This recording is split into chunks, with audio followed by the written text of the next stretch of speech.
جستجو رہی ولی ہونے کی، آدمی مگر انسان نہ ہوا۔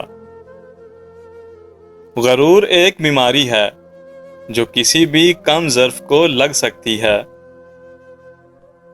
گفتگو میں بے احتیاطی رشتوں کو کچل دیتی ہے۔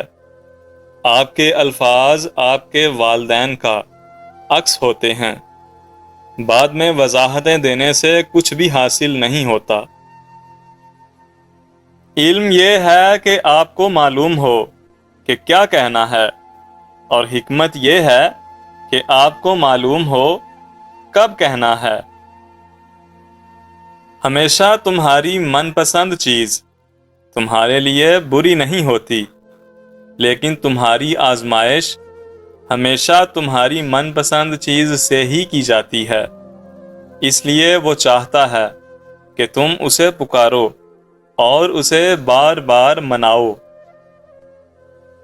اشفاق احمد لکھتے ہیں کہ ہم اچھا ہونے یا اچھا بننے کے باوجود کسی نہ کسی کی کہانی میں برے ضرور ہوتے ہیں۔ زندگی ایک حقیقت کا نام ہے، اسے تصورات کے سہارے نہیں گزارا جا سکتا۔ اگر آپ کا ضمیر زندہ ہے اور نیت صاف ہے تو اس بات سے کوئی فرق نہیں پڑتا کہ کوئی آپ کو اچھا کہے یا برا، آپ اپنی نیت سے جانچے جائیں گے، دوسروں کی سوچ سے نہیں۔ بانو قدسیہ لکھتی ہیں، امید صرف اتنی روشنی رکھتی ہے کہ راہ دکھائی دیتی رہے، ورنہ توقع ایسا الاؤ سلگاتی ہے کہ آنکھیں چندیا جاتی ہیں۔ 3 لوگ جب آپ کے سامنے بات کر رہے ہوں تو انہیں مت روکیں: والدین، بچے اور غم زدہ انسان، کیونکہ ان کا دل بول رہا ہوتا ہے۔ دعا کی قبولیت آواز کی بلندی نہیں بلکہ دل کی تڑپ کا تقاضا کرتی ہے، کیونکہ دعا صرف الفاظ کا مجموعہ نہیں، روح کی طلب اور کیفیت کا نام ہے۔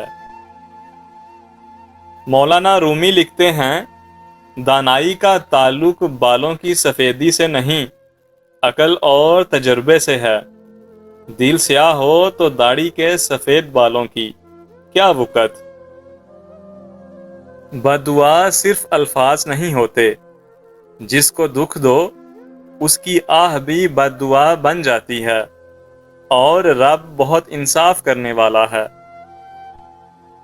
مسئلہ یہ بھی تو ہے، دنیا میں کوئی اچھا ہے تو کیوں اچھا ہے؟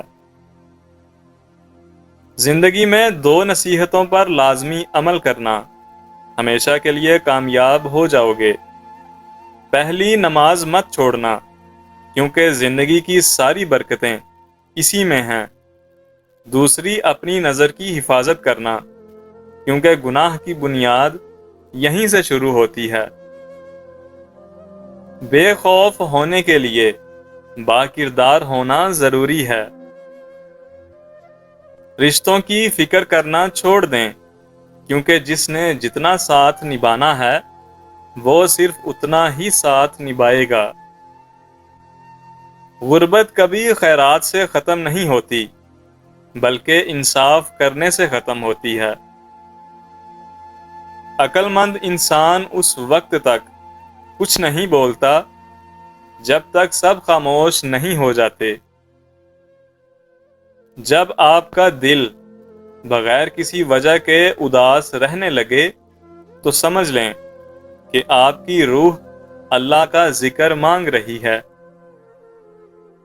اگر خوش ہو تو آہستہ سے ہنسا کرو تاکہ غم نہ جاگ جائے، اور اگر غمگین ہو تو آہستہ سے رویا کرو تاکہ آنے والی خوشی نا امیدی میں نہ بدل جائے۔